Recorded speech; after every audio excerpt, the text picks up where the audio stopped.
Salut à tous, bienvenue pour cette première vidéo tuto sur l'A320. Donc aujourd'hui, je pense que ce qu'on va faire, c'est qu'on va faire toute la préparation du cockpit jusqu'à être prêt au repoussage. Donc on va aller toute la préparation du cockpit, de l'ordinateur de bord, du plan de vol, etc. etc. Donc ça serait probablement une des vidéos les plus longues parce qu'il y a beaucoup de choses à dire. Et je vais essayer d'y passer le temps qu'il faut. Du coup, pour cette vidéo, là, pour le coup, il y aura peut-être pas mal de cuts, parce que je vais essayer de vous faire ça le plus carré possible. Et donc, en fait, généralement, c'est un truc qu'on fait de mémoire. Enfin, pour la plus grosse partie, c'est un truc qu'on fait de mémoire. Mais là, pour le coup, je vais utiliser mon FCOM. Si vous savez pas, c'est le manuel d'utilisation de l'avion, quoi, en gros. C'est la Bible dans laquelle on a absolument toutes les informations. Donc je vais utiliser mon FCOM. Après chaque étape, on va dire, je vais relire mon FCOM pour être sûr de bien tout faire dans l'ordre, de rien oublier, de tout vous expliquer. Parce que comme je vous dis, d'habitude, c'est des trucs qu'on fait de mémoire un peu rapidement. On prend peut-être des mauvaises habitudes. Donc même moi, ça va me permettre de réviser un petit peu tout ça. Et donc, il y aura peut-être des cuts entre chaque étape, le temps que je lise. Voilà tout. Et ben, on peut commencer. Alors, juste pour info, si vous voulez en savoir plus sur le plan de vol, je ferai peut-être une vidéo dessus plus tard. Mais en attendant, vous avez directement sur le site de Simbrief, dans le User Guide, je vous mettrai le lien en description directement de la bonne page. Mais du coup, vous avez un plan de vol et vous pouvez passer votre souris sur tous les éléments. Et il vous dit à chaque fois ce que c'est. Donc ça peut être un très bon exemple pour en apprendre un peu plus sur les OFP.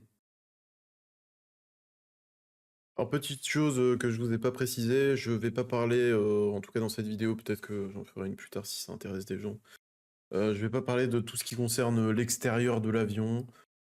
Je considère que c'est pas c'est pas le plus intéressant et c'est pas le plus important, en tout cas quand on fait du simu. Donc on va se concentrer sur ce qui se passe à l'intérieur. Alors avant de commencer à faire Mumuse avec l'avion, on a quelques petites choses à vérifier. Pour vérifier que l'avion soit dans les bons paramètres avant de commencer à alimenter des systèmes qui pourraient potentiellement être dangereux une fois qu'ils sont alimentés ou causer des problèmes. Donc on vérifie ça avant d'allumer l'avion. Alors les choses à vérifier, pardon, je suis pas tout à fait... Ok, voilà.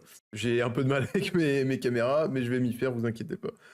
Donc les choses à vérifier, c'est que les deux engine master sont sur off, que le engine mode selector est sur norme. Alors, désolé, je me rends compte en même temps que je le dis. À chaque fois que je dis quelque chose, donc je vais vous lire entre guillemets la procédure, et je vais essayer de vous expliquer un maximum quand je le sais évidemment, parce que je ne sais pas à chaque fois, mais je vais essayer de vous expliquer au maximum à quoi ça sert. Tout ce qu'on fait. Les engine master, bon, c'est assez évident, on n'a pas envie qu'ils soient sur on parce que c'est ce qui permet de démarrer les moteurs au moment où on alimente l'avion. Si les moteurs essayent de démarrer, ah, c'est pas ouf quoi. Surtout qu'on n'a même pas la PU bleed. Bon, en soi, ils vont pas démarrer, mais on évite quand même. Donc ensuite, les prochains trucs à checker, c'est le weather radar, celui-là, il doit être sur off, la position du milieu et le predictive wind shear sur off. Donc le weather radar sur off, ça permet, en fait c'est quelque chose qui est situé à l'avant de l'avion, et c'est une grosse antenne qui émet des ondes très puissantes entre guillemets, et ça peut être dangereux pour le personnel au sol, ça peut rendre stérile. Donc encore une fois, on évite de l'alimenter quand il y a du monde autour de l'avion. Voilà. Ensuite, on est censé régler le weather radar, mais bon, de toute façon, sur le Phoenix, il marche pas. On est censé le mettre sur auto, mais bon, là, on n'a pas le même weather radar, donc c'est pas très grave. Et les turbulences, on doit aussi les mettre sur auto, mais pareil, je vous lis un FCOM d'un avion qui n'a pas le même radar météo que sur le Phoenix, donc ça colle pas tout à fait. Ensuite, on check que les landing gears sont down et que les 2 wipers sont sur off. Ça, c'est tout ce qu'on a à checker avant de pouvoir alimenter l'avion. Donc une fois qu'on a fait ça, on va pouvoir commencer à alimenter l'avion. Alors là, on a 2 cas possibles. Donc soit l'avion a été alimenté électriquement il y a moins de 6 heures, et dans ce cas-là, on peut démarrer les batteries sans se poser de questions. S'il n'a pas été alimenté en électricité depuis plus de 6 heures, alors on doit vérifier quelques petites choses. Donc la première chose à vérifier, c'est que les 2 batteries sont sur off, et ensuite on vérifie que le voltage des batteries, ici, il est supérieur à 25,5 volts. Si c'est le cas, ce qui est notre cas ici, et ben alors dans ce cas, on met juste les 2 batteries sur auto, et on peut continuer avec le reste du schmilblick. Si c'est pas le cas, donc si les 2 batteries sont inférieures à 25,5, et ben alors il faut charger les batteries. Et pour charger les batteries, il faut, pareil, mettre les 2 batteries sur auto, donc appuyer sur ces 2 boutons-là, et il faut prendre l'external power. On prend l'external power, et on attend 20 minutes, ce qui permet de charger les batteries. Et en même temps, on va sur le... trouve la vue... Ouais. Donc on va sur le panneau ELEC, sur le Lower ECM Display, qui va nous permettre de vérifier que les batteries sont bien en charge. Après 20 minutes, on doit faire un check des batteries. Donc il faut mettre les 2 batteries sur off et vérifier que le voltage est maintenant supérieur à 25,5. Donc on les remet sur off, l'avion étant toujours alimenté par l'external power, on les remettra sur off et on vérifie que c'est supérieur à 25,5. C'est très théorique, je vais essayer de vous montrer ça. Donc là, on va mettre les 2 batteries sur auto et on va prendre l'external power. Il y a tout qui s'allume, c'est magnifique. On attend quelques secondes que l'avion s'alimente, prenne l'électricité. Il y a des petits tests des écrans. Et ensuite, on va aller pouvoir regarder la page ELEC. Je vous reprends juste après. Donc si jamais nos batteries ont un voltage inférieur à 25,5, comme je vous ai dit tout à l'heure, on va aller voir dans la page ELEC et on vérifie que y a du courant qui va dans les batteries. Bon là, on a un voltage qui est bien supérieur à 25,5. C'est juste pour vous montrer, vous voyez, il y a du courant qui va dans les batteries. Donc les batteries sont en train de se recharger. Donc on attend 20 minutes, on peut lancer un chrono ici par exemple.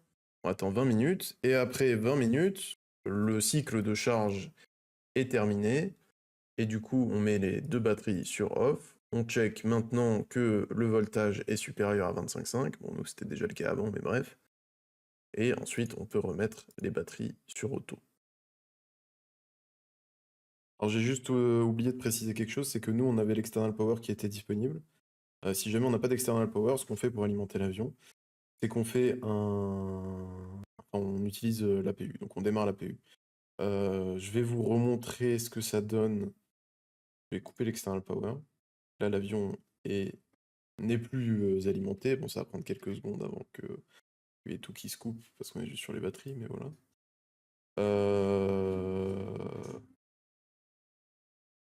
Et je vais vous montrer comment on démarre l'APU si jamais on n'a pas l'external power qui est disponible. Donc on doit faire un APU fire test. Donc on reste appuyé sur APU, enfin, sur le fire test de l'APU. Sauf que là, si vous avez l'habitude de faire ça, vous allez vous dire que il n'y a pas toutes les alarmes qu'il y a d'habitude. C'est normal, l'avion n'est pas alimenté en électricité, mais le fait qu'il y ait la grosse lumière rouge sur l'APU et le squib qui soit allumé, ça suffit à dire le fire test est successful et que du coup on peut démarrer l'APU. Donc si c'est nécessaire, eh ben, on fait ça, on a réussi notre fire test, donc on appuie sur le master switch, on attend 3 secondes et on appuie sur le start. Et donc l'APU va mettre quelques temps à démarrer, environ 1 minute, et après 1 minute, l'avion va être alimenté en électricité. Moi je vais pas faire comme ça, c'était juste pour vous montrer, mais vu qu'on a l'external power, je vais prendre l'external power. Alors du coup, j'ai pris l'external power, j'ai éteint l'APU, enfin j'ai éteint le démarrage de l'APU. On se retrouve ici, j'ai juste pensé à un truc que j'ai oublié de vous dire, c'est que, vous vous en doutez, les procédures qu'utilise ma compagnie sont confidentielles, donc je peux pas les partager. J'ai trouvé un FCOM, sur internet totalement au pif. Je sais pas si, j'ai le droit de vous le partager, donc je vais éviter de vous le partager, enfin de vous donner le lien, etc. Mais toutes les procédures que je vous donne viennent de ce FCOM, donc une autre compagnie ou Airbus directement, je sais même pas. Mais voilà, ça sort pas de nulle part non plus, mais c'est pas ma compagnie. Donc on va continuer avec la suite des festivités. Donc on doit vérifier que les deux RMP, donc RMP c'est Radio Management Panel, donc c'est celui-là et celui-là. On doit vérifier qu'ils sont allumés, donc c'est ce bouton-là. S'ils sont vers le haut, qu'on a des fréquences et tout, donc c'est qu'ils sont allumés, pas de problème. On vérifie que la nav light est éteinte. Là vous voyez je l'ai allumé, il y a un petit clapet de protection, juste pour vous montrer. On vérifie qu'elle est éteinte. Et on vérifie que la cell light est éteinte. Par exemple, là je me mets sur VHF2, les deux cell light s'allument, parce que normalement le RMP1 est utilisé pour gérer la VHF1, et le RMP2 est utilisé pour gérer la VHF2. Si jamais on change, par exemple en passant le RMP1 sur VHF2 ou en passant le RMP2 sur VHF1, on a la cell light qui s'allume pour dire que la configuration n'est pas normale, quoi. Il y a quelqu'un d'autre qui est en train de toucher à ta fréquence, en gros.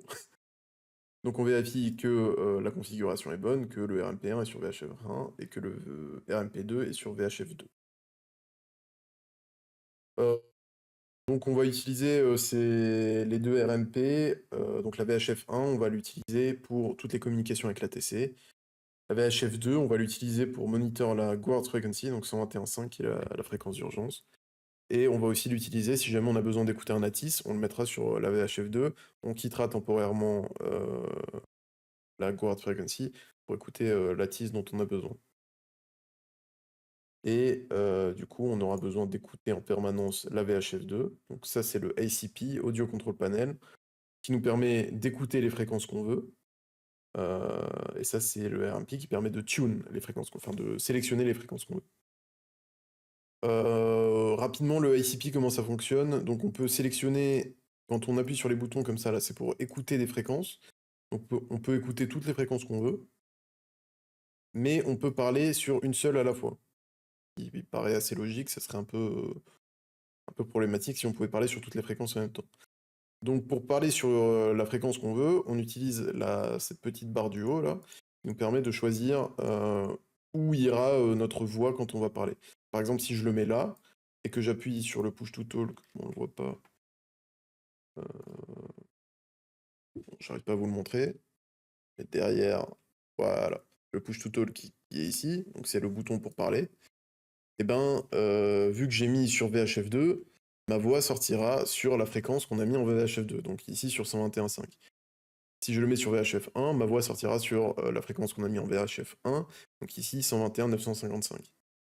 Il y a un autre moyen que d'appuyer sur le PTT, d'ailleurs c'était plus simple, j'aurais dû vous montrer ça, derrière le joystick, c'est d'appuyer sur RAD et de rester appuyé, et ça fait exactement comme le PTT, ça permet de transmettre notre voix sur la fréquence en fonction de là où on a sélectionné le micro.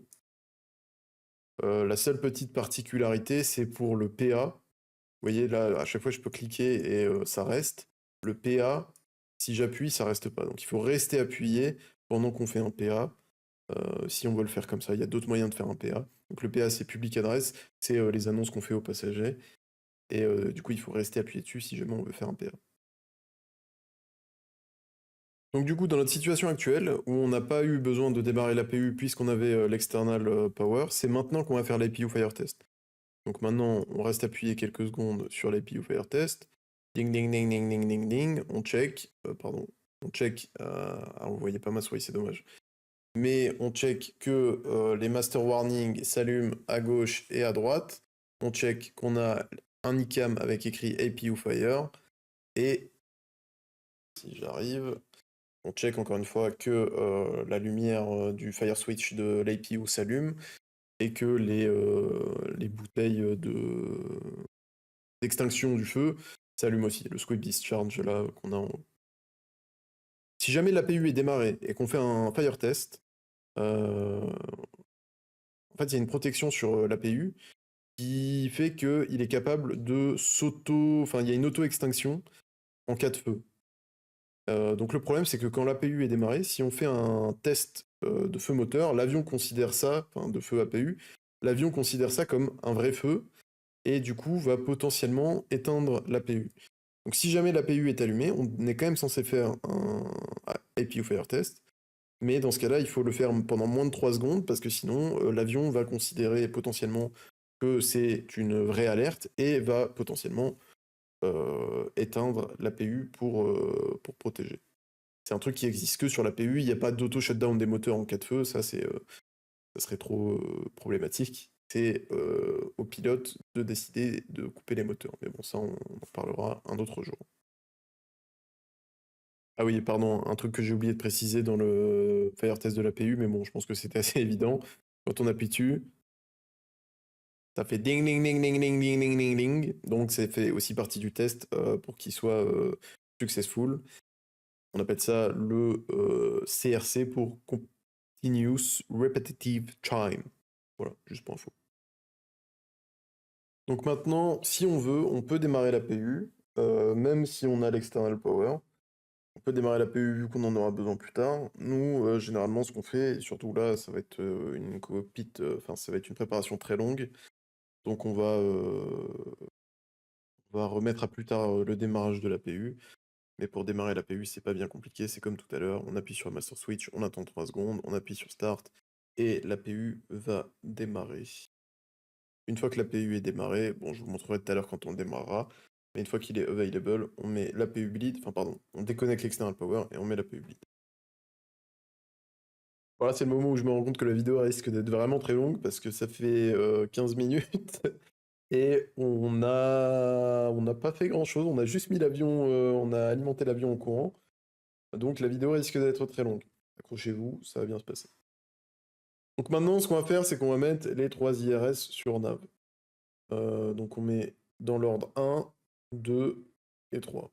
Alors j'ai vu des gens, je ne prétends pas que j'ai raison, mais j'ai vu des gens mettre sur nav, attendre que le on-bat s'éteigne, il s'allume pendant 3 ou 5 secondes, je me souviens plus, et avant de passer au suivant.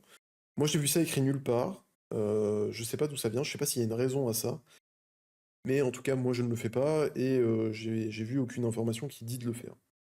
Je vous le dis juste comme ça. Voilà. Donc là, les IRS vont s'aligner. Qu'est-ce que c'est les IRS? Faut pas que j'oublie d'expliquer à chaque fois. Donc les IRS, ça veut dire Inertial Reference System. Et en gros, c'est ce qui va permettre à l'avion de savoir où il est.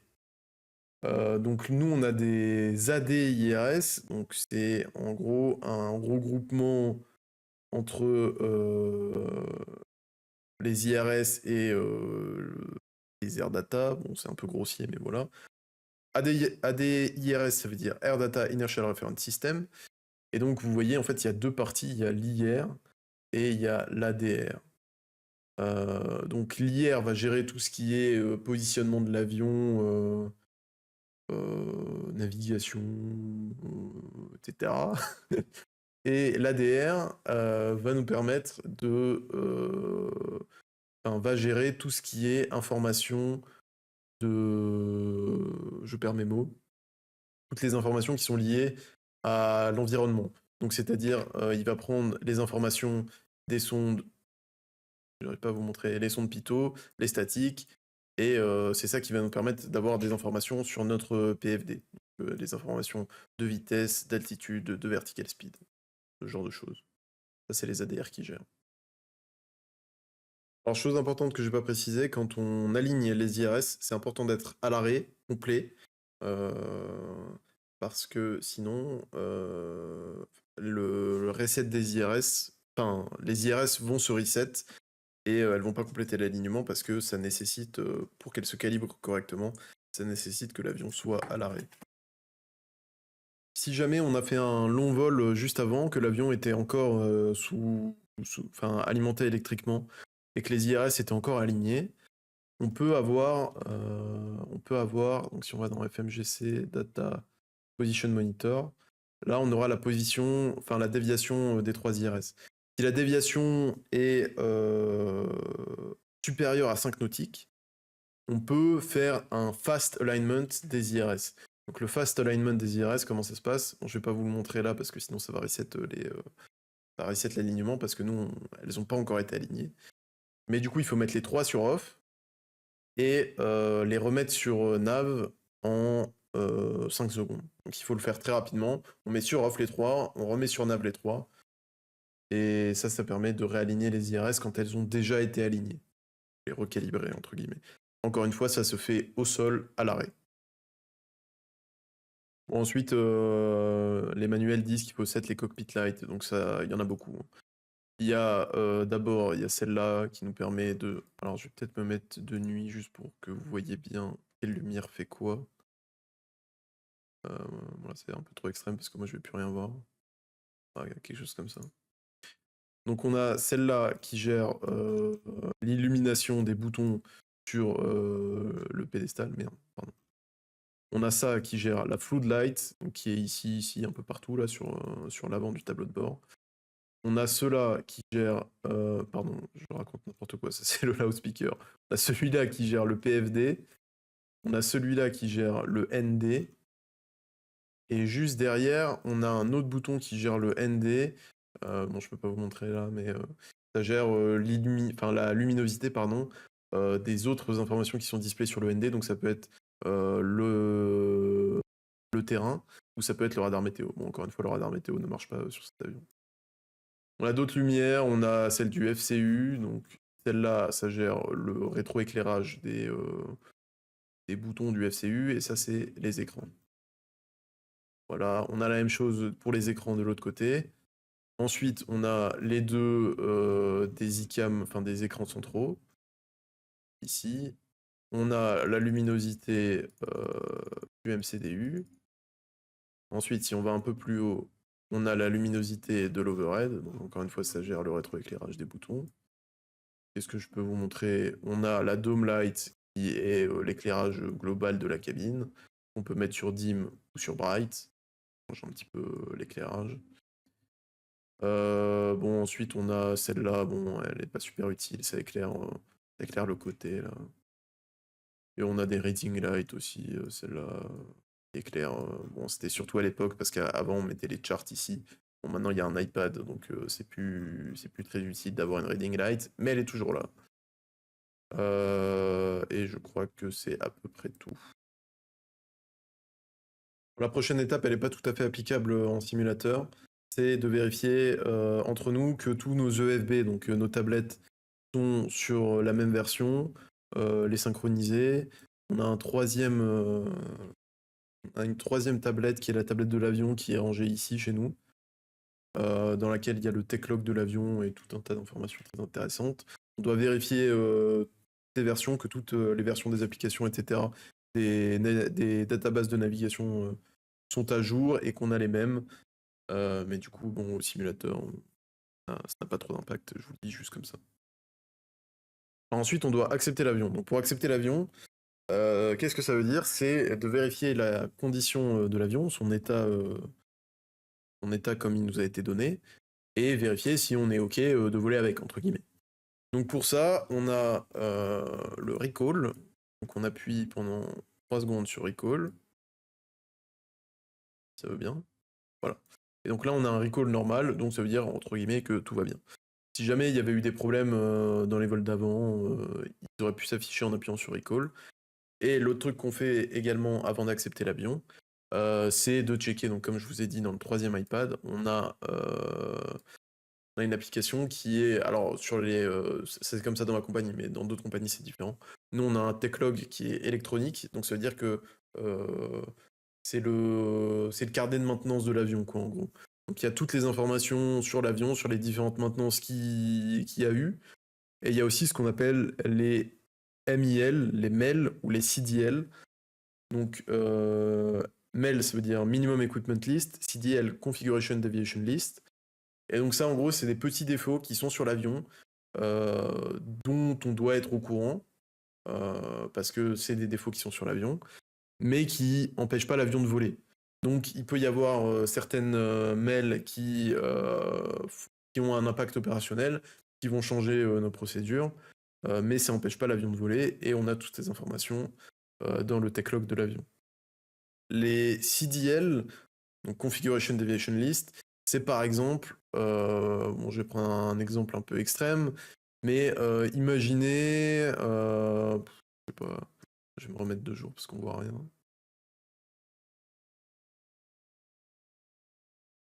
Imaginez, il manque un panel là, donc là par exemple il y a le refueling panel. Imaginez ce panneau il est cassé, il est à l'air libre. Et ben ça va rajouter un peu de traînée parce que l'avion n'est plus dans sa configuration initiale. Donc on a des CDL qu'on va mettre dans nos applications de calcul de performance qui vont nous donner l'impact sur la consommation de l'avion, quoi, en gros. Alors un autre truc qu'on doit checker IRL mais qui n'a encore une fois pas vraiment d'impact au simu, c'est que tous les avions sont un petit peu différents et même au sein d'une flotte, par exemple une compagnie qui a que des A320, elle n'a pas que des A320 qui ont été faits en même temps. Et du coup, ils n'ont pas tous les mêmes options, enfin même peut-être que la compagnie a choisi différentes options pour différents avions. Et du coup, on a ce qu'on appelle, pareil dans la tablette, enfin c'est dans le QRH, donc, le QRH c'est le Quick Reference Handbook. C'est là où on a toutes les checklists pour les urgences, etc. Et on a aussi du coup le Aircraft Configuration Summary qui nous dit cet avion est équipé de telle ou telle option ou n'est pas équipé de telle ou telle option. Vous citez quelques exemples, par exemple chez nous qui diffèrent. Il y a certains avions qui ont le FLS, c'est un mode un peu particulier pour l'approche. Il y en a d'autres qui ne l'ont pas. Il y en a qui ont le ROROP, donc c'est Runway Overrun Warning et Runway Overrun Protection. C'est un système qui va vous dire, qui va monitor pendant l'atterrissage votre vitesse, enfin tous les paramètres de l'avion et la distance de piste qui reste. Et si jamais il détecte que la distance de piste qui reste n'est pas suffisante par rapport à la configuration actuelle de l'avion, il va vous gueuler dessus, il va vous dire max brake, max reverse, set max reverse, ce genre de truc. Ça, c'est des options qui sont pas sur tous les avions et du coup, on check dans l'Aircraft Configuration Summary. Un dernier qui est très intéressant, c'est le soft go around. Alors, c'est surtout sur les 321 Neo qu'on a ça. Mais il y a du coup certains avions qui sont équipés de cette option. Et en gros, cette option, elle permet que quand on met TOGA, si jamais on est. Enfin, donc, si on doit remettre les gaz, quand on met TOGA, tout va très vite. Tout s'accélère énormément parce que TOGA, ça envoie pleine patate. Il suffit que tu sois un peu léger, que ton altitude de remise des gaz soit basse et d'autres facteurs. Bon, ça peut rapidement partir en cacahuète, pardon. Du coup, si on estime qu'on n'a pas besoin de la puissance maximale pour le go-around, on peut faire ce qu'on appelle un soft go-around, ce qui nous permet de nous donner un peu plus de temps. Donc pour le soft go-around, on met TOGA, ce qui permet à l'avion de comprendre qu'on est en phase de go-around. Donc il va activer tous les modes qu'il faut sur le FMA. Donc on aura MAN-TOGA, SRS, runway track ou je ne sais quoi, ou NAV peut-être. Et dès qu'on a mis TOGA, on peut, quand on veut, passer sur le cran juste en dessous, donc qui est MCT. Et ça, sur les avions qui sont équipés, ça va activer le mode Soft Go Around.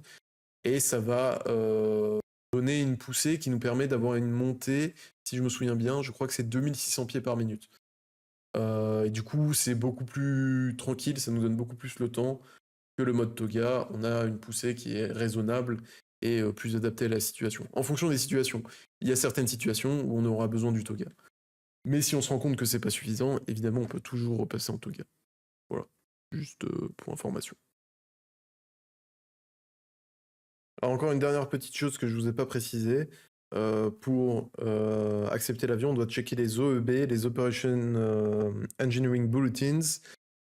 Et ça donne des informations, c'est un peu similaire au MIL, mais ça donne d'autres types d'informations, c'est un petit peu compliqué à expliquer. Et par exemple, on avait un avion qui donnait une fausse information, qui donnait des fausses alertes en termes de... En gros, ça pouvait nous donner une alerte comme quoi l'avion était en train de se dépressuriser alors que c'était pas le cas. Donc c'était juste pour information, on nous disait ça et du coup on nous disait quoi faire si on recevait l'alerte. Alors évidemment, il ne faut pas non plus totalement l'ignorer, parce que ça peut être une vraie alerte, mais on nous signale aussi qu'il y a des chances que ce soit une fausse alerte, et du coup, comment vérifier que c'est une fausse alerte? Voilà, une fois qu'on a fait tout ça, qu'on a tout checké, on peut accepter l'avion. Donc ensuite, on doit faire un calcul préliminaire de performance. Donc pour le décollage, alors je vais commencer par importer mon plan de vol SimBrief, comme ça il a mes données. Donc on va faire un calcul préliminaire de performance. Donc calcul préliminaire de performance, ça veut dire quoi? Ça veut dire qu'on va faire un calcul de performance sans avoir la final load sheet. Donc là, on a une load sheet qui est préliminaire, c'est magnifique. Sinon, ce qu'on peut faire, c'est... Alors si je vous montre... Oh, attendez, je reviens. Ok, alors si je fais ça, voilà. Donc sinon, ce qu'on peut faire, c'est juste utiliser le plan de vol généré par SimBrief, et on a un estimated take-off weight à 66,5, et du coup, on met 66,5, et on fait notre calcul avec ça. Le take-off, enfin le CG n'a pas vraiment d'importance, nous on l'a même pas dans notre application de performance. Il est sur le Phoenix, mais vous pouvez mettre 30 si vous savez pas, ça fera très bien l'affaire. Et on fait un calcul préliminaire, juste vérifier que ça passe. Ça passe. Et normalement, si on a des MIL pardon, oh, j'ai oublié de changer de scène. Donc j'ai juste remis 66,5, qui est ce que j'ai trouvé sur le plan de vol SimBrief. Comme je vous disais, le CG, on peut mettre 30 si on le connaît pas. On fait calculer et on vérifie que ça passe. On doit vérifier, enfin on doit aussi prendre en compte les MIL et les CDL qui peuvent impacter les performances de l'avion au décollage. Bon, encore une fois, sur Phoenix en tout cas, ça n'existe pas, donc on peut pas le faire. J'ai juste oublié, donc avant de faire le calcul préliminaire de performance, évidemment il vous faut certaines infos, donc normalement on écoute Lattice, et on fait un calcul préliminaire avec Lattice, ou alors si on peut le faire très en avance, c'est-à-dire dans la briefing room, du coup on n'a pas encore Lattice, et dans ce cas-là on utilise juste le METAR, de toute façon c'est un calcul préliminaire, t'as pas besoin d'être très précis, c'est juste voir que ça passe quoi. Ensuite on doit vérifier quelques petites choses sur l'avion. On doit vérifier sur la door page, on doit vérifier la pression en oxygène, donc on a 1800 psi, on est très large. On a un tableau avec la pression minimum en oxygène en fonction du nombre d'occupants dans le cockpit et de la température, c'est un petit peu relou. Grosso modo, quand c'est limite, ça va être encadré. Et dites-vous que si vous êtes au-dessus de 1000, on est bon. Ensuite, on check dans la page hydraulique, on check les niveaux des fluides hydrauliques de chaque circuit, on vérifie qu'ils sont... Donc là, c'est la petite flèche, quoi. On vérifie que la petite flèche, à chaque fois, pointe dans le rectangle vert. On est bon. Et enfin, on check la quantité d'huile dans les moteurs, donc oil quantity. Ici, on a 19,5 à gauche, 19,5 à droite. Alors, ça dépend des moteurs. On est sur des moteurs IAE, et du coup, nous, on a besoin de 11 quarters d'huile minimum, plus la consommation estimée pour le vol. La consommation estimée pour le vol, c'est 0,3 quarters par heure. Je dis n'importe quoi, si on part par exemple pour une journée de 10 heures, et ben 0,3 fois 10, on aura besoin, enfin on va consommer 3 quarters d'huile, ce qui fait que théoriquement pour la journée, on a besoin d'être à 11 plus 3, on a besoin de minimum 14 quarters, enfin quarts, pourquoi je dis quarters, des quarts d'huile. Donc si on n'a pas ça, bah, éventuellement on aura besoin d'huile à un moment. Et voilà. Ah oui, c'est ça que je voulais vous dire, je cherchais. Si jamais, quand on va sur la page Engine, si jamais il y a des croix orange là qui nous permettent pas de voir la quantité d'huile, que normalement on peut les voir que 5 minutes après le démarrage. Sur Phoenix c'est pas simulé, ou alors je sais pas, c'est peut-être pas, enfin, je sais pas pourquoi c'est pas simulé. Si jamais donc il y a pas les informations, c'est parce que les FADEC ne sont plus alimentés. Pour alimenter les FADEC au sol, on a deux petits boutons ici sur le panneau de la maintenance. On va appuyer là. Et ça permet d'alimenter électriquement les FADEC. Vous voyez là, ça a aussi alimenté, enfin ça a aussi affiché ces informations-là. Mais parfois, la quantité d'huile, quand les FADEC sont pas alimentés, n'est pas affichée. Donc on appuie sur ces deux petits boutons-là. Pardon, on check la quantité d'huile. et on les remet sur off. Ensuite, on va checker que la position des flaps, enfin du levier des flaps, est en accord avec la position actuelle des flaps. Donc sur les cams, là, on voit que les flaps sont à 0 et le levier est à 0. Dans de rares cas, ça peut ne pas être à 0, mais 99,999% du temps, ça sera 0. On check que les speed breaks, sont désarmés. On check la pression dans l'accumulateur du parking brake. Donc, alors ça c'est un truc qui est assez intéressant, donc je vais vous en parler. Alors, donc c'est ce cadran avec les 3 aiguilles, il nous indique plusieurs choses. La première chose qu'il nous indique, c'est la pression sur chaque frein. Donc c'est frein gauche, frein droit, entre guillemets, enfin train gauche, train droit, ou comme vous voulez. Et donc ça c'est la pression en PSI. Donc là on a 2000 PSI de pression sur les freins, sur chaque frein. Donc ça veut dire que notre parking brake est serré et il est bien serré. Juste au-dessus, on a la pression dans l'accumulateur. Donc qu'est-ce que c'est l'accumulateur? En gros, normalement, votre parking brake, il est alimenté par de l'énergie hydraulique, de la puissance hydraulique. Sauf que cette puissance hydraulique, la plupart du temps, elle est générée par les moteurs. Quand on est au sol, moteur arrêté, on n'a pas de puissance hydraulique. Donc on a une espèce de réservoir qui est pressurisé, qui nous permet de pressuriser le parking brake, même quand les moteurs sont éteints. Sauf que chose importante à savoir, c'est que du coup, comme il n'y a pas de pression active, enfin, il n'y a pas de pressurisation active, le réservoir diminue en pression au fur et à mesure du temps. Et si on veut accélérer un petit peu le truc, on peut par exemple, je vais essayer de vous montrer, enlever et remettre le parking brake plusieurs fois, et vous allez voir que la pression dans l'accumulateur va baisser à chaque fois. Donc si on fait ça quelques fois, là vous voyez, il n'y a plus beaucoup de pression dans l'accumulateur, et du coup la pression sur les freins a beaucoup baissé. Maintenant on a un ICAM qui nous dit parking brake low pressure, qui est normal parce que notre parking brake il sert plus grand chose, enfin il freine plus beaucoup. Et là vous voyez les freins là, ils serrent quasiment plus. Voilà. Là il sert à un peu. Bon voilà, là on est bien à 0. Donc on a 0 pression dans l'accumulateur. Le parking brake est sur on, mais on a 0 pression sur les freins. Là on n'a pas du tout de parking brake. Donc l'avion, si on n'a pas les chocks, l'avion peut bouger, ce qui est un gros problème. Si jamais la pression n'est pas suffisante dans l'accumulateur, ce qu'on peut faire, alors il faut bien vérifier que, normalement on doit vérifier qu'il n'y a personne autour de l'avion avant de pressuriser le circuit, enfin de pressuriser les hydrauliques, surtout s'il va y avoir un mouvement des flight control. Bon là c'est pas le cas. Et par exemple si mon flaps il est sur 2, vous voyez mon ICAM, enfin mon engine warning display m'indique flaps 2, mais pour l'instant les flaps sont en position 0. Donc dès le moment où je vais pressuriser le circuit hydraulique, les flaps vont bouger. Et donc s'il y a des mécaniciens qui sont en train de travailler sur l'aile, ça peut couper des mains. Donc on évite, moi je vais le laisser sur 0, et on va pressuriser le circuit hydraulique jaune grâce à une pompe électrique. On pressurise le circuit hydraulique jaune, on voit que la pression augmente dans l'accumulateur, ça augmente, ça augmente, ça augmente, ça augmente, ça augmente. Et du coup, la pression augmente également sur les freins, vu que mon parking brake est serré. L'accumulateur est au taquet. Si on check la page hydraulique, on a la pompe électrique jaune qui pressurise le circuit hydraulique jaune. Et le circuit vert est également pressurisé grâce à la PTU, qui fait un transfert d'énergie du jaune vers le vert.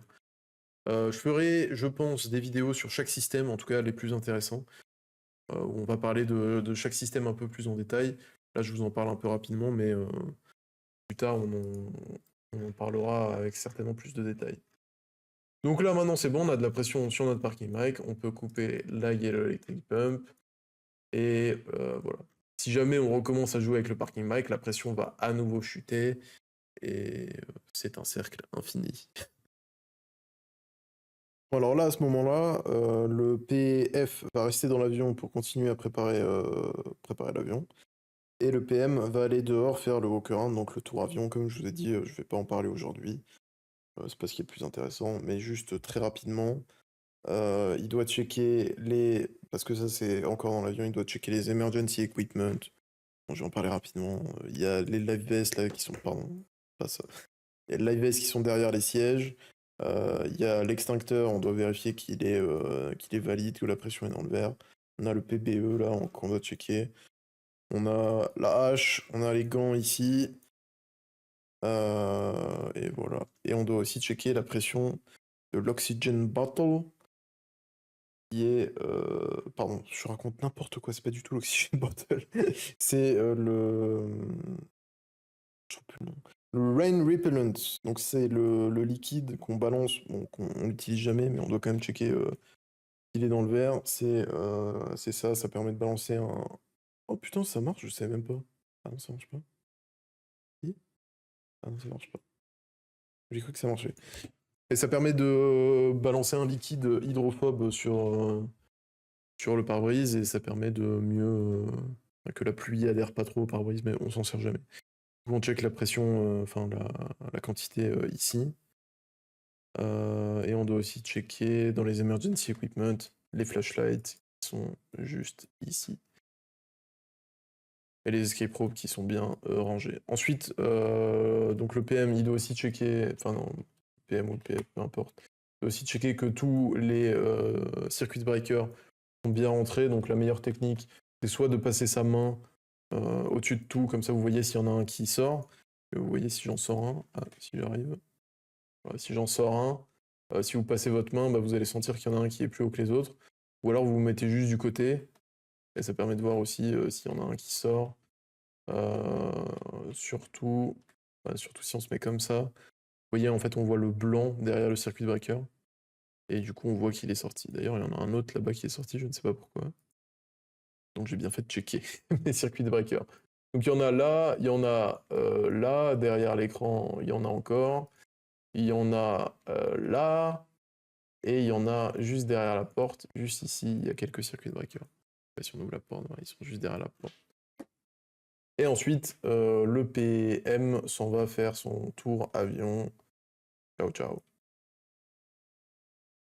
Alors maintenant, on s'est débarrassé du PM, on est PF, on est dans l'avion, on va pouvoir passer au setup de l'overhead. Donc la règle générale quand on fait le setup de l'overhead, c'est que il faut éteindre toutes les lumières, quasiment toutes les lumières. C'est un peu l'idée. Donc on doit commencer par mettre le ground control.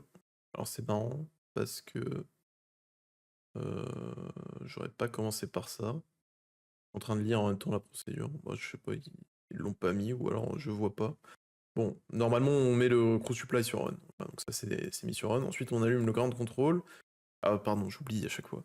Donc le crew supply, c'est l'apport en oxygène pour les pilotes, donc dans le cockpit. Vous voyez maintenant c'est passé en vert ici, alors que quand je le mets sur off, il dit... Attends un peu, j'ai pas éteint le bon, je fais n'importe quoi. Il le met en orange et il dit régulateur low pressure, donc c'est parce qu'il n'y a pas d'oxygène qui arrive, c'est normal, on l'a mis sur off. Là on le rallume, tout va bien. Donc on met le ground control. Le ground control, c'est ce qui permet que la boîte noire du CVR, donc le cockpit voice recorder, il y a deux boîtes noires, le CVR et le FDR. Le CVR, cockpit voice recorder, il permet d'enregistrer les voix et les sons ambiants du cockpit. Et normalement, il s'allume une fois qu'on a démarré un moteur. Si on veut forcer son enregistrement quand on est au sol, on doit appuyer sur le ground control. Ensuite, on met les deux loudspeakers, donc ici et ici, on les met sur off.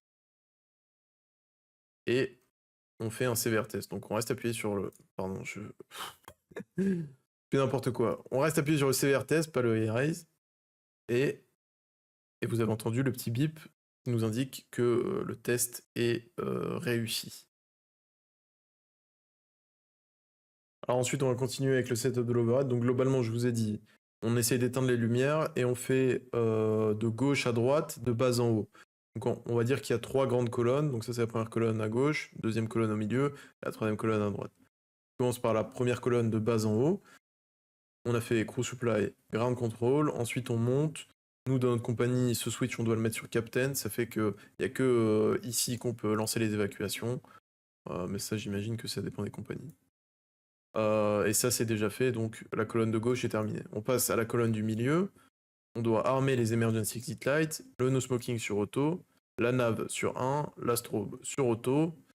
Donc armer les emergency exit lights, bon, ça parle de soi-même, quoi. On arme les lumières en cas d'urgence.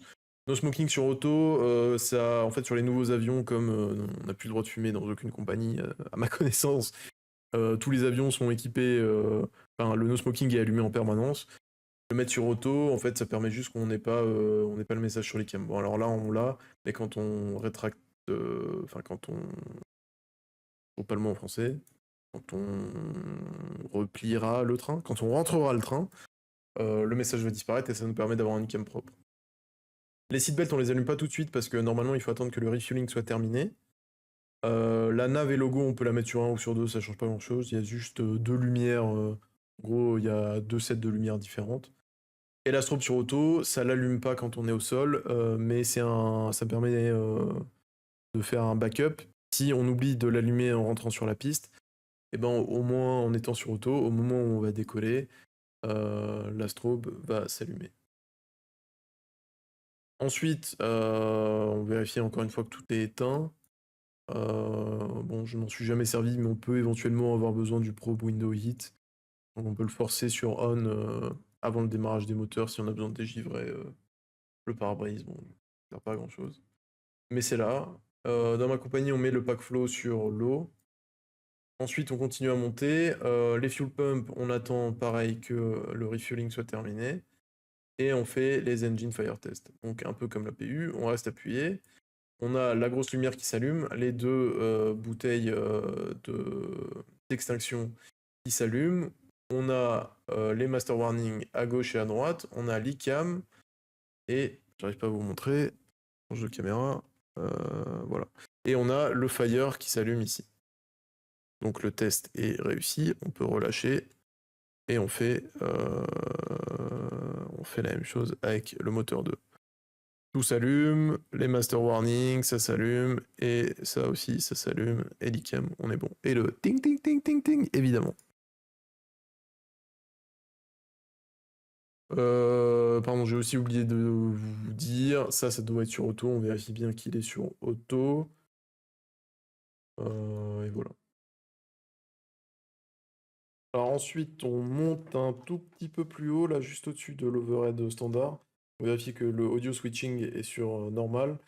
Ça, c'est si jamais on perd un des ACP, on peut changer, utiliser l'ACP, enfin le 3 là qui est juste ici, pour le captain ou pour le FO. Voilà, ensuite on passe sur la colonne de droite. Bon, alors il n'y a pas grand chose à faire dessus, mais on vérifie juste que tout est éteint. La température du cargo éventuellement, on s'en fout un petit peu. Et voilà. Et aussi, chose importante, on est censé mettre l'ICP3, donc celui-là, on est censé allumer le PA. Ça permet que le PA soit enregistré dans le CVR, donc le Cockpit Voice Recorder. Parce que si il est off sur tous les ICP, eh ben, il ne sera pas enregistré dans le CVR, et du coup on est censé le mettre sur l'ICP3. Nous, on n'a pas forcément envie d'écouter le PA, mais il faut qu'il soit enregistré dans le CVR. Et la dernière chose qu'on fait, c'est encore une fois au-dessus de l'overhead, tout en haut, on vérifie que toutes les lights du panneau de la maintenance sont éteintes. Et je me rends compte que j'ai pas remis l'écran en position. Voilà, nickel. Ensuite, on revient sur la console centrale, on check que l'ISIS est bien, qu'il est allumé, qu'il fonctionne, que tout va bien. On vérifie la clock, l'horloge, elle doit être en position GPS, ça doit être correct. Bon, là, j'avais mis un chrono tout à l'heure, on peut le reset, on s'en fout. On vérifie que...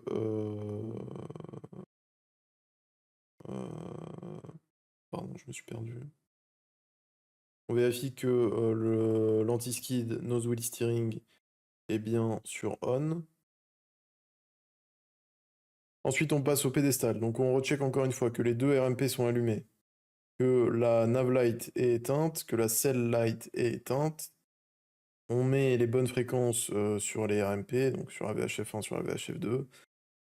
On met les bonnes fréquences sur l'ACP, donc sur ce qu'on veut écouter. Ensuite, on fait un test de la cockpit door. Bon, je vais pas le faire parce que c'est pas très intéressant.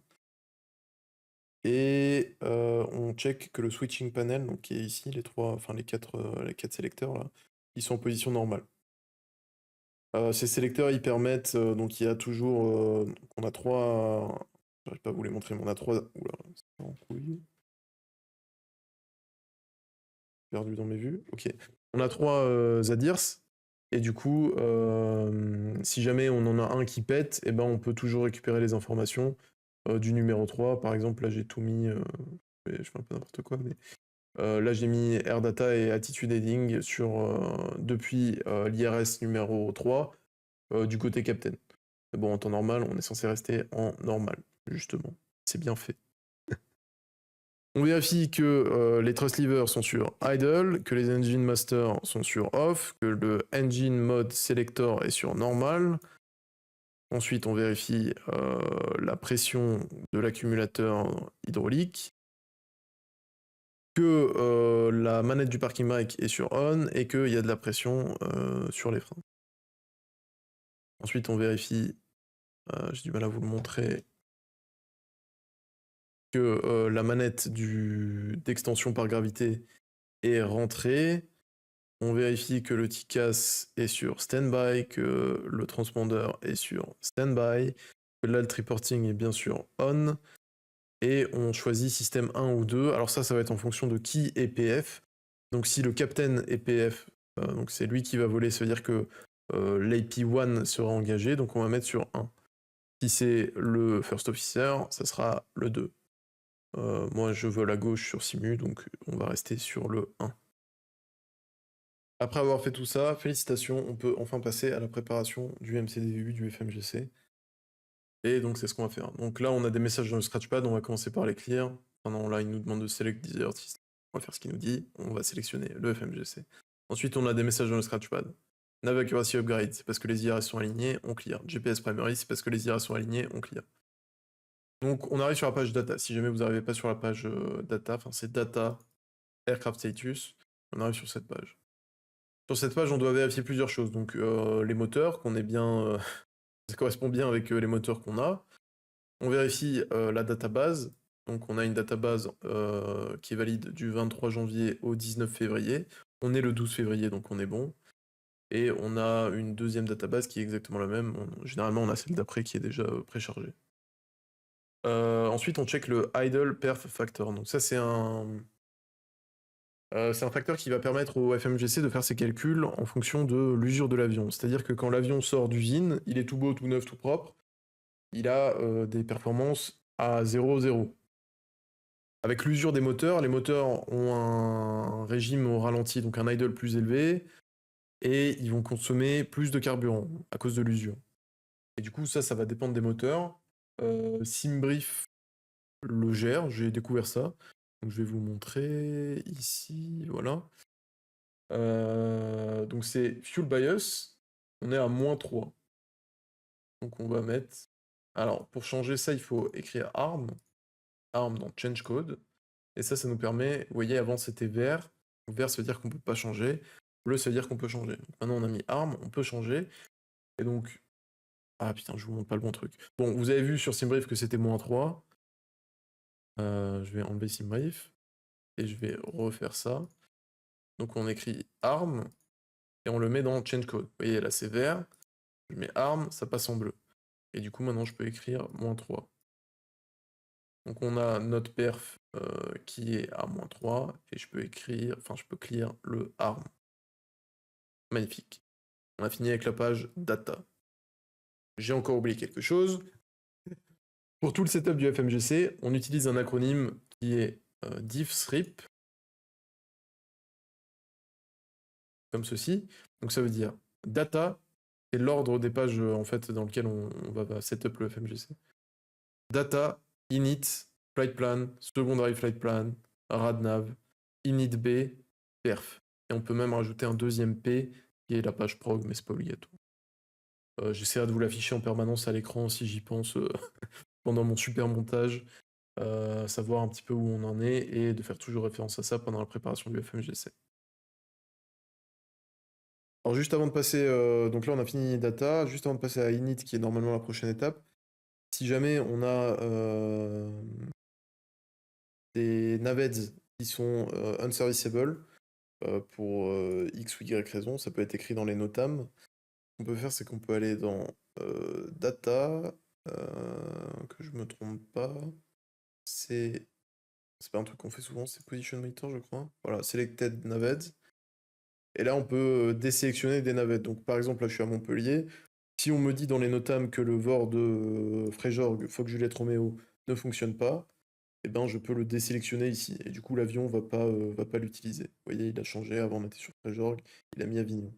Parce que je lui ai demandé de ne pas utiliser Frejorg. Un petit détail. Ensuite on va pouvoir passer à la page init. Donc, sur la page init, on va insérer les données de base de notre plan de vol. On va commencer par écrire le from to. Alors si jamais vous utilisez SimBrief avec le Phoenix, etc., vous pouvez faire un init request, ça marche, mais là évidemment on va tout faire à la main. Init request, ça permet de remplir un certain nombre d'infos automatiquement avec votre plan de vol. Et du coup là on fait tout à la main. Donc on a un plan de vol entre Montpellier et Orly, LFMT, LFPO. On va insérer dans le from to. Ensuite, il faut rentrer notre alternate, et là, en l'occurrence, que je regarde mon plan de vol, je ne le vois pas.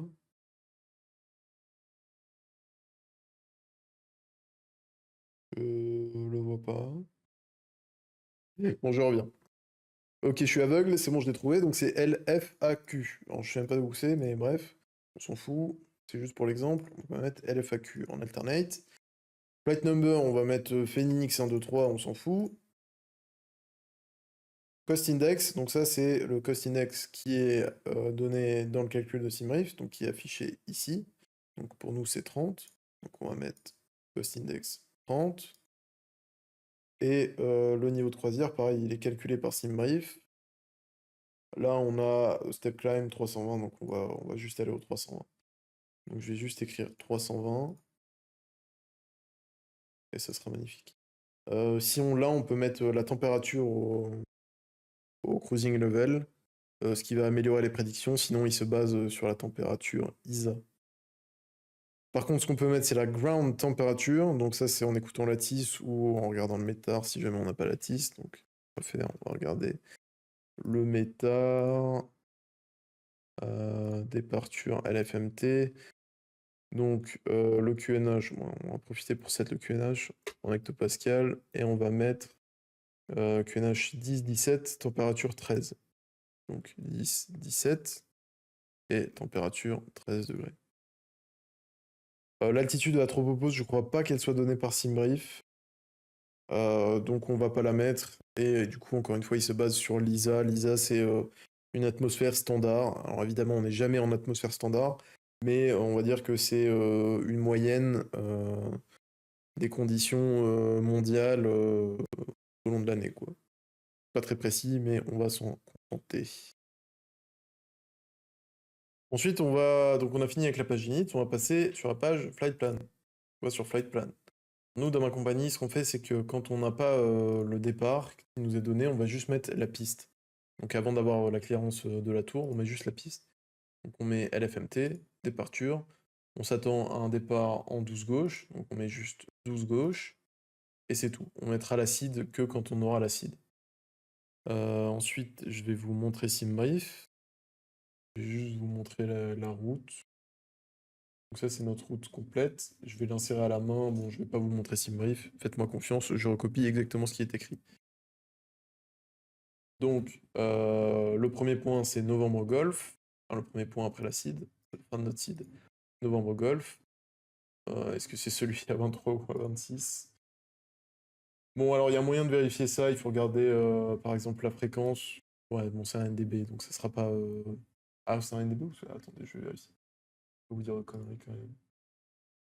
Novembre Golf... Novembre Golf, Novembre Golf... Euh... Ah, ils le mettent pas sur le plan de vol Simbrief. le plan de vol qu'on a, nous, ils nous mettent la fréquence, qui est quand même le moyen le plus simple de vérifier. Nous, ils nous mettent la latitude et la longitude, mais c'est la même, parce que c'est pas suffisamment précis.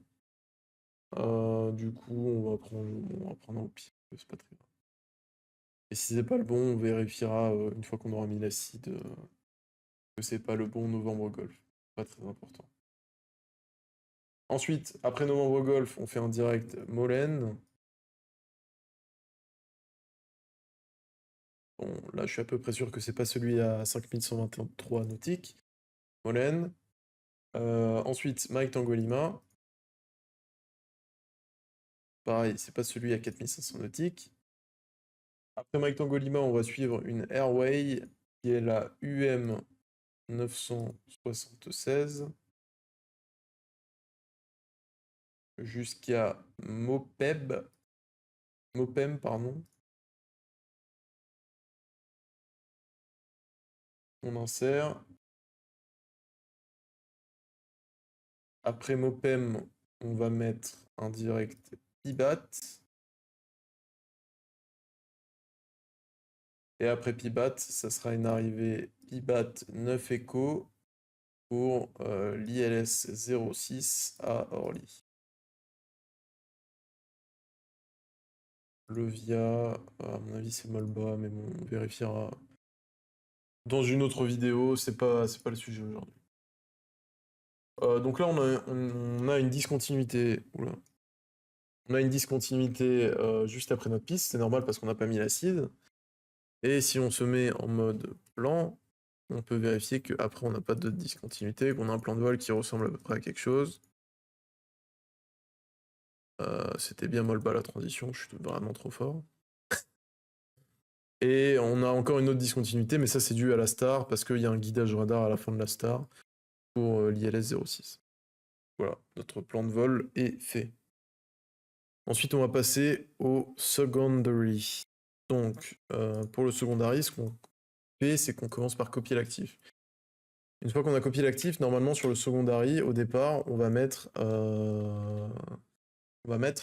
notre procédure en cas de panne moteur. Alors, les procédures sont différentes, enfin, ça dépend. Sur certains aéroports, il y a des procédures spécifiques, mais sur les aéroports où il n'y a pas de procédure spécifique, c'est toujours la même chose, c'est-à-dire que c'est dans l'axe de la piste, 15 nautiques, et on hold à 15 nautiques dans l'axe de la piste. Donc, on va créer un point comme ça. Alors, pour créer un point, on va utiliser d'abord un point de référence, depuis lequel on va tracer une radiale et une distance, ce qui va nous permettre de créer un nouveau point. On va utiliser le seuil de la piste 12 gauche, donc LFMT 12L, et on va prendre l'axe de piste. Donc si je regarde mes charts, bon, en fait, je peux vous le montrer. Donc là, 12 gauche, 123. Donc on va mettre LFMT 12 gauche / 123, / la distance, donc je vous ai dit 15 nautiques, et on va créer ce point-là. Donc ça sera notre PBD 01. Ensuite, on va créer un hold avec la même course, right turn, left turn, peu importe, 1 minute, très bien. On a un hold qui est créé sur notre engine out procédure. Après le hold, on veut garder une discontinuité. Et après le hold, on va préparer un retour immédiat sur Montpellier. Donc on va mettre LFMT, New Dest. On a notre nouvelle destination sur le plan de vol secondaire qui est Montpellier.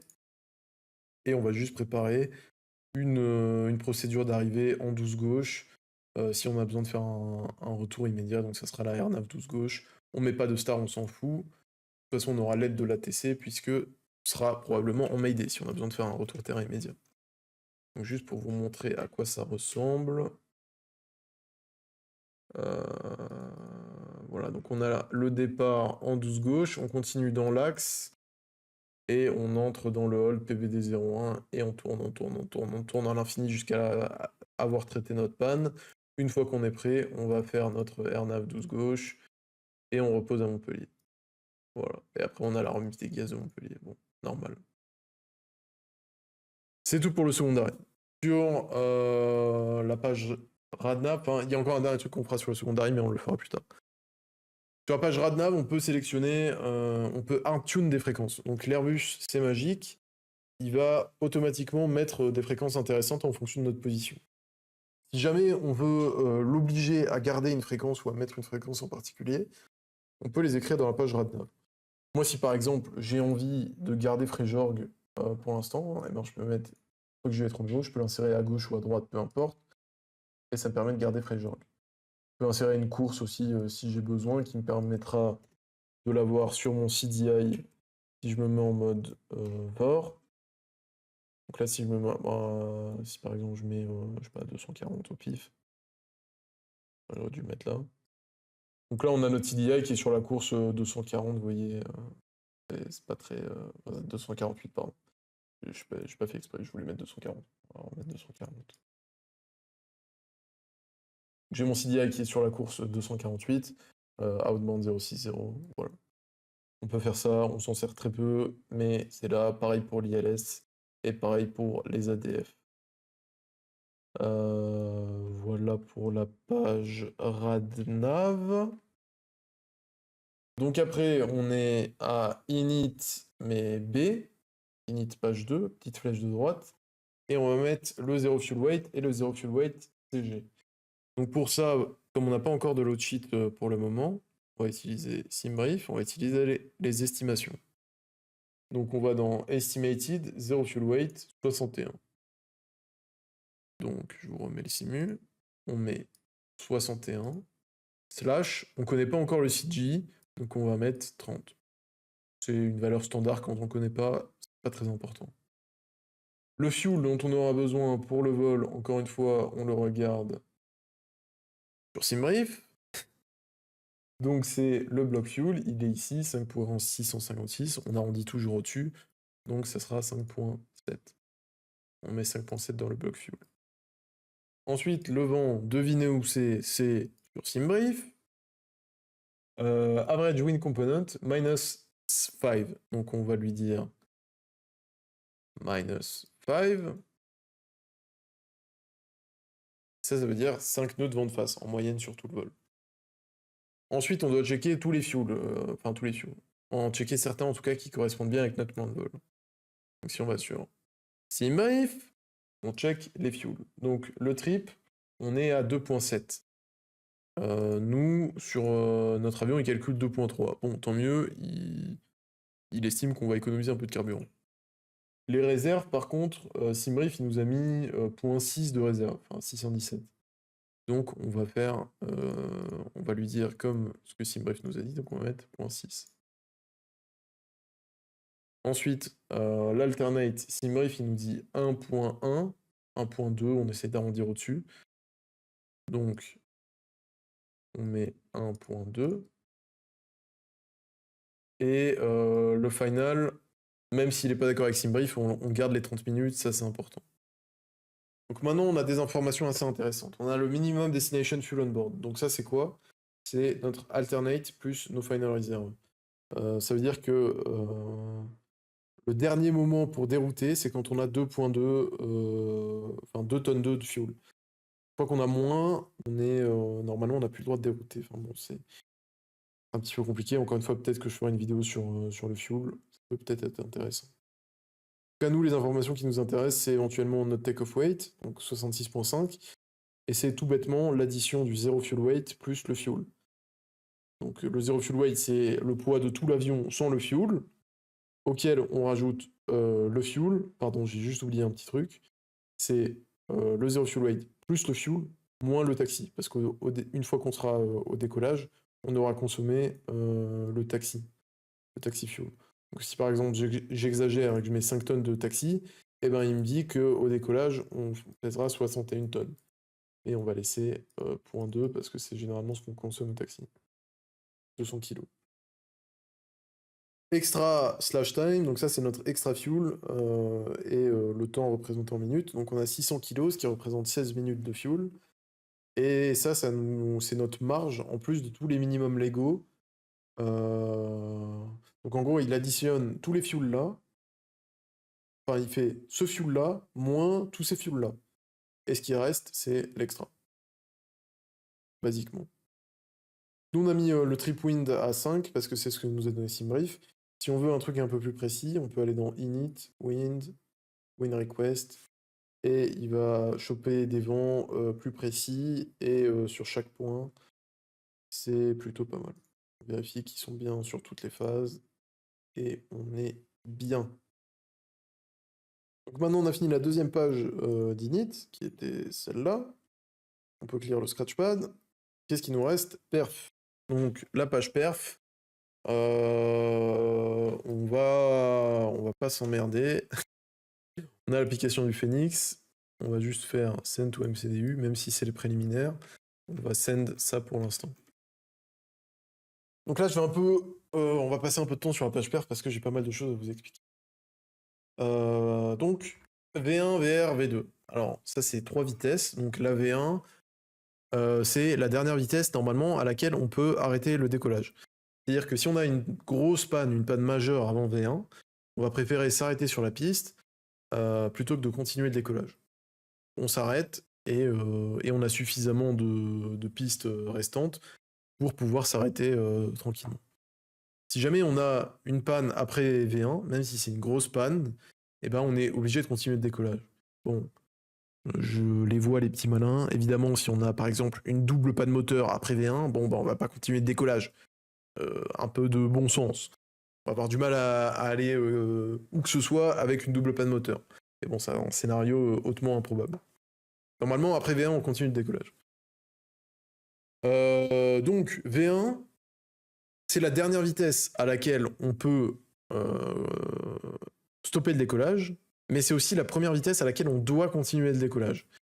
Et ça a un impact dans le sens où si on a une panne moteur unique, donc si on perd un seul moteur à V1, c'est-à-dire qu'on doit continuer le décollage.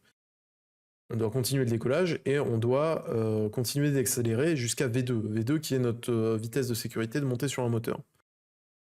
Donc là, on a une V1 et une V2 qui sont séparées de 5 nœuds, ce qui n'est pas énorme.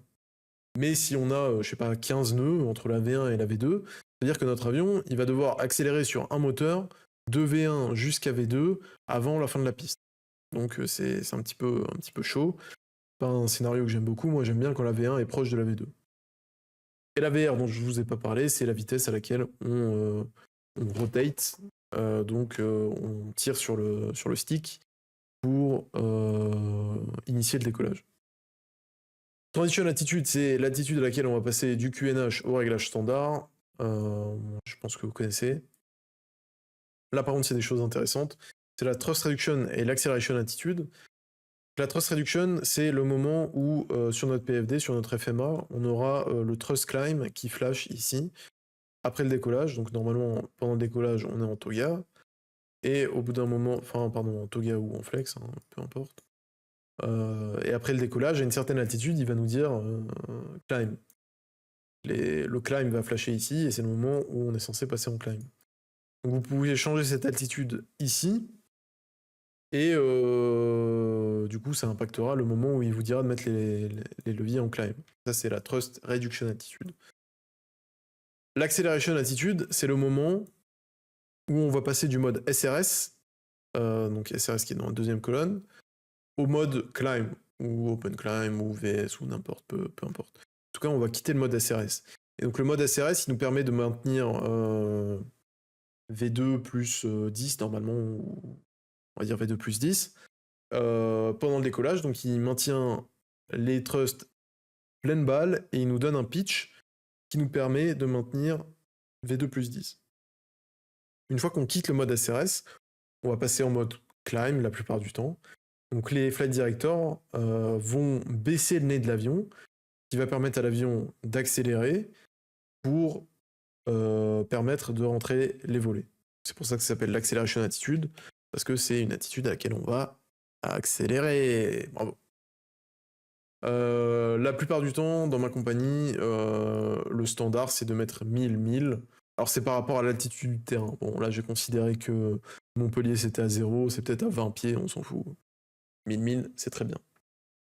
Mais ça dépend des noise abatement procedures. Pareil, j'en parlerai peut-être une autre fois. Il y a différentes noise abatement procedures, mais là, on va mettre 1000. L'engine out acceleration, c'est donné par notre application de calcul de performance. Le Phoenix le donne pas. Généralement, le standard, c'est 1500. Donc ça, c'est l'altitude à laquelle on va faire comme sur 2 moteurs, sauf que là, c'est en cas de pas de moteur. C'est l'altitude à laquelle on va baisser le nez de l'avion pour accélérer et rentrer les flaps en cas de panne moteur. Le take-off shift, c'est si jamais on décolle d'une intersection. Donc, par exemple, si je prends ma carte de Montpellier, donc la 12 gauche, normalement, on va partir de Tango 6, qui nous donnera la full piste. Mais si par exemple la tour nous demande ou que l'aéroport est busy ou que Tango 6 est bloqué, j'en sais rien, on peut éventuellement partir de Whisky 1, Whisky Unité. Et du coup, ça nous fait perdre de la longueur de piste. Et donc, il faut lui donner le take-off shift. Bon, alors pour faire ça, on n'a pas le droit de partir de Whisky Unité. Bon, alors on va prendre Juliette Yankee, c'est quoi? Bon, voilà. Donc, on va prendre Yankee. On va dire qu'on part de Yankee. Donc, de Yankee, la take-off run available, la TORA, elle est de 2200 mètres. On va mettre dans notre application de performance View Intersection Data, on va mettre Add Custom, on va l'appeler Yankee puisqu'elle s'appelle Yankee, et on va dire 2200 mètres. Save. Et on va calculer depuis Yankee. Et là, vous voyez, donc on a un take-off shift de 400 mètres. Donc ça veut dire qu'en fait, pardon, je vais y arriver. Ça veut dire que Yankee, en fait, il est 400 mètres après le seuil de piste. Puisque si on regarde 12 gauche, voilà. Si on regarde take-off run available, 12 gauche, 2600 mètres, depuis Yankee, 2200 mètres, donc ça colle, il y a bien 400 mètres de différence. Donc on est censé rentrer le take-off shift, j'ai perdu la page perf, on est censé rentrer le take-off shift ici. Ensuite, les flaps. Donc ça, c'est les flaps settings qu'on va utiliser pour le décollage. On peut décoller en flaps 1, flaps 2, flaps 3. Moi, dans ma compagnie, on décolle quasiment tout le temps en flaps 1, à part quand c'est vraiment nécessaire. On essaye de tout le temps décoller flaps 1. Le THS, il nous sera donné normalement dans la load sheet. Bon, le Phoenix le donne, mais voilà. Le flex, c'est une température, on va dire au moteur pour qu'il simule qu'il fait cette température, et en fait, ils vont pousser moins fort. Ça permet de réduire l'usure des moteurs en nous fournissant une poussée moins forte que Toga, donc Toga qui est pleine puissance. Ça réduit l'usure des moteurs, ça réduit le bruit, et quand on n'a pas besoin de la pleine poussée, ce qui est quasiment tout le temps le cas, on utilise le flex. Ouh, je commence à avoir mal à la gorge là, je parle beaucoup. Dernière chose intéressante sur cette page, c'est ces 3 vitesses-là qui sont la F, la S et la Clean Speed. La Clean Speed, on l'appelle Green Dot. Donc au décollage, ça va être les vitesses minimales à laquelle on peut rétracter les flaps. Donc quand on est en flaps 2, on est toujours censé attendre, comme je vous ai dit, l'accélération altitude pour rétracter les flaps. Donc on attend l'accélération altitude, le nez de l'avion va se baisser, l'avion va commencer à accélérer, et si on est au-dessus de F-speed, mais en réalité F-speed est en dessous de V2, donc on sera forcément déjà au-dessus de F-speed, même juste après le décollage, mais comme je vous ai dit, on attend l'accélération altitude. Donc on attend l'accélération altitude, le nez de l'avion se baisse, on est au-dessus de F-speed, on peut passer flaps 1. Même si on est en flaps 3, on peut directement passer en flaps 1. Ensuite, on laisse l'avion accélérer. Une fois qu'il est au-dessus de 189 nœuds, donc S-speed, on peut rentrer flaps 0. Et 208 nœuds, ça sera notre vitesse minimale avec volet rentré. Je pense avoir dit ce qu'il fallait sur la page performance. Alors dans ma compagnie, on fait un dernier petit truc quand on prépare le FMGC, c'est qu'on va sur la dernière phase, donc l'approche, et on met le QNH à l'arrivée. Donc on regarde le méta à l'arrivée. Et le métard à l'arrivée, il nous dit un QNH de 1018. Et ça permet, par exemple, là on fait un vol qui fait à peu près 1 heure. Bah, on sait que, je sais pas, si on écoute Lattice à Orly, et que dans Lattice on entend que le QNH est 1028, bah, on va se poser des questions, parce que 10 points, enfin 10 hectopascales de différence sur 1 heure de vol, c'est beaucoup. Le QNH ne varie pas autant. Donc probablement qu'on a mal entendu le QNH dans la TIS. Donc on va réécouter la TIS. C'est juste un petit moyen de sécurité. Et le dernier truc qu'on va faire, c'est dans Secondary, Performance, Next Phase, Next Phase, Next Phase, Next Phase. L'approche, pareil, on va préparer le retour terrain immédiat. Donc on va rentrer le métard ou la TIS au départ, donc 130 degrés, 6 nœuds pour le vent. Le QNH 1017 et la température 13 degrés. 1017 et 13 degrés. Et on peut aussi rentrer les minimums si on fait un retour terrain immédiat. Donc on va dans LFMT, approche, RNP 12 gauche, on va l'épingler. Et on va prendre les minimums LNAV, VNAV. Encore une fois, peut-être que je ferai une vidéo là-dessus. C'est pas le sujet du jour. Minimum LNAV, VNAV, catégorie Charlie, 347 pieds. Barreau. Et on peut mettre aussi l'Engine Out Acceleration Attitude. Dans ma compagnie, on met la MSA. La MSA. Pourquoi elle n'est pas indiquée la MSA? Bon, alors je précise, je suis pas du tout expert des cartes GPSN parce que dans ma compagnie, on n'utilise pas des cartes GPSN. TA 25 nautique IF, je sais pas ce que ça veut dire. Ah, c'est ça? Ah oui, ok. Ah oui, en fait, on a la MSA en fonction de l'IF. D'accord. Bon, on va dire qu'au sud, c'est Marine 300. Dans la Engine Acceleration, on met 3300.